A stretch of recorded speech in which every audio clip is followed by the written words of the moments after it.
Hey everybody, it's Rose Griffin here. Hope you're having a good one from ABA Speech. I just wanted to pop on tonight to let you know some things that I put in place to make your school life easier, whether you're a speech language pathologist or a board certified behavior analyst or a teacher, consultant, paraprofessional, parent of somebody who has a loved one with autism. I wanted to let you know some things that I put together to make your school life a little bit easier.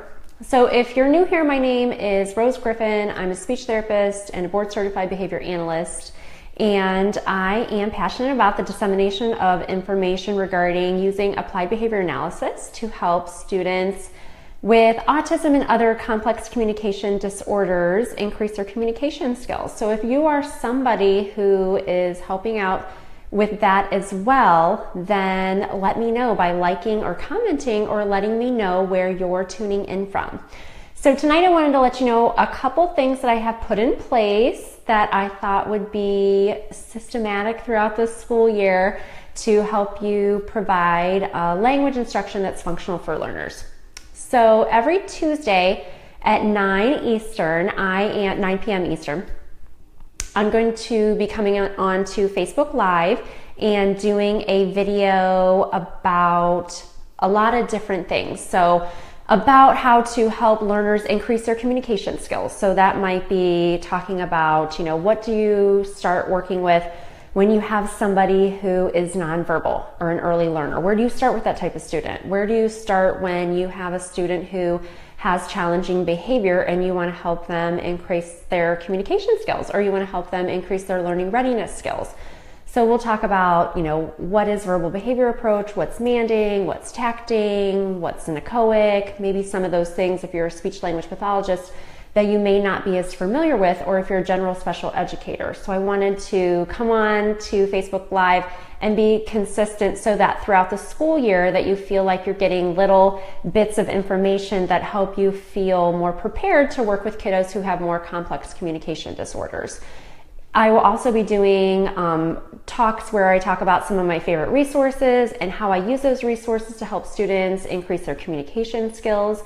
That'll be something that we discuss. I'll also be doing case studies where after we've talked about some different topics that I will be talking about some things that I've probably experienced in my own life, or I know that you as a school clinician or a speech clinician will have faced, and how to deal with those different types of things. Not saying I'm an expert, but I have been doing this for 14 years, so I have come across a lot of different situations. So if some of the experiences that I've had could help you, I would be really excited about that. So I'm going to come on and do those. And if you guys would ever have any questions or anything you'd want me to go over specifically, like, hey, what's video modeling? Or I heard someone talking about functional communication training, or kind of a hot topic for speech therapists is, how do BCBAs and SLPs work together collaboratively, because sometimes there can be a lot of different barriers there.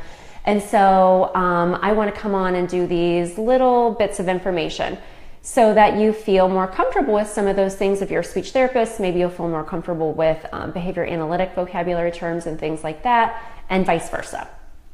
So if you're not able to come onto the live broadcast, that's fine.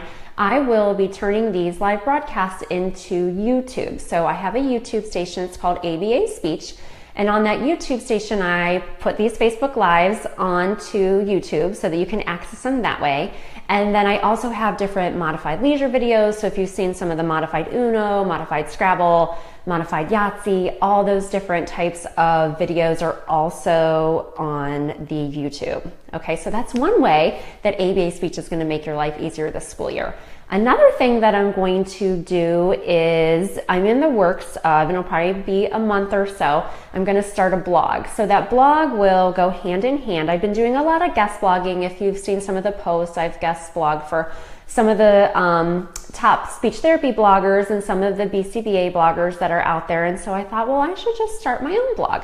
So in my own blog, I'll talk about things about, behind the scenes with the Action Builder cards. I'm going to ASHA this year for the first time. That's our big speech therapy conference. So I'll be discussing that.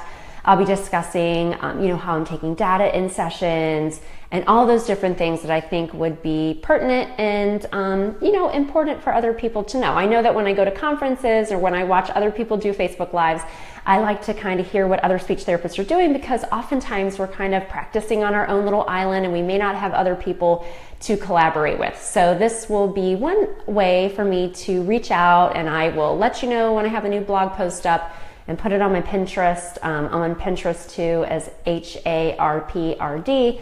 And so those would be nice little ways to share kind of what's going on and ways to convey information. So I'm going to start that soon. So that's another way that hopefully ABA Speech is going to make your life a little easier this school year. Another thing I'll be doing is every Thursday I will be posting a term, so a vocabulary term, either from the behavior analytic world or from speech therapy. So what I'm hoping is that, you know, sometimes BCBAs and people that are practicing on that side don't know as much about speech therapy. Like they may not know that speech therapists have to take a whole class on dysphagia, that we can help out with modified barium swallows. That's not something I would feel comfortable doing anymore because I haven't done it in forever. But there are some speech therapists that that's all they do, and maybe they wouldn't be as comfortable working with kiddos with autism, and that's all I really kind of specialize in. So I want to kind of help everybody understand a little bit more. So if you're a BCBA, you might pick up some words of wisdom about, you know, what are speech therapists, what are some speech therapy terms that maybe people are throwing around, like MLU and all those different types of things. And if you're a speech therapist, I'm going to be sharing terms from speech therapy and the behavioral analytic world, and hopefully you'll feel more comfortable with maybe the terms like tacting and manding and maladaptive behavior and an FBA and all those different words that people who are BCBAs and the behavior analytic word, we kind of throw those around, right? In special education, we have all these different types of things that we say, and if you're not in the loop and if you don't know all the jargon, it may feel, you may feel uncomfortable or intimidated. At least I did. At first. So that's another little thing that I'm going to try to do to make your school life a little bit easier. Another thing that I'm going to do is every Sunday I'm going to post a question. So this isn't specifically related to autism, but I work in a junior high. So sometimes students, junior high, middle school. Okay, sometimes students in middle school don't want to talk all the time, right? It's hard to get them to talk about things and want to participate in therapy. So what I'm going to do, what I start my session with, I have a dry erase board, and so I have like a question of the week. So every time if I have students that come for pull out, like kiddos with fluency disorders and things of that nature where they need more individualized attention, or if I do a small group in my office, I will have, hey Stacy, I will have a question of the week. And so I always start my sessions like that with a question. So I figured, hey, I'm looking up these questions anyway for my session, so I thought I would post them every Sunday, and maybe that would help you if that's something that you do, or if you work in a middle school with that age of student. So those are a couple things that I'm going to do to make your life easier. So every Tuesday at 9 Eastern, I will be here on Facebook Live sharing little bits of wisdom that hopefully over the school year will make you feel more comfortable with using applied behavior analysis to help your students increase their communication skills. I'll be starting a blog, so keep posted on that. I will be turning these Facebook Lives and other videos that I make across the year onto my YouTube channel, which is ABA Speech. If you have a Teachers Pay Teachers account, I have a store over there called ABA Speech, and I have different webinars about modified leisure skills and how to take data and how to work with students who are nonverbal and just trying to get a way to communicate with the world. So I have a bunch of different webinars that are really inexpensive, and the idea is really just for you to watch these and help your learners feel more comfortable working on communication. Other things that I have, if you haven't tuned into any of my stuff, I did create a therapy product called the Action Builder Cards. The Action Builder Cards have 100 high-resolution photos that have actions in different settings paired with different nouns, so that students can generate different phrases and different sentence forms, so that we are helping them plan for generalization from what happens in the therapy session to what happens in the natural environments. A lot of the cards out there right now just have one example of an action, and I found myself and everybody I work with making lots of pictures through Google Images, so I wanted to solve that problem. Those are for sale at Amazon, and also at Different Roads to Learning. I have 2 more distributors on board, which I can't share just yet because I don't want to jinx it, but I am sending those orders out soon. So hopefully you'll check those out there. And one last thing, if you want to stay in touch with me, go over to my website, www.abaspeech.org. That's another free thing I'm going to do this year, is that every single month, if you sign up for my email list, I am going to be giving free things every single month. So it might be like a free webinar one month. The next month might be a free audio file if you'd rather take information that way, like listening to it. Another month it may be something that's text-based about, what are the strategies I use when I'm working on manding or requesting to help a student find a way to communicate in the world.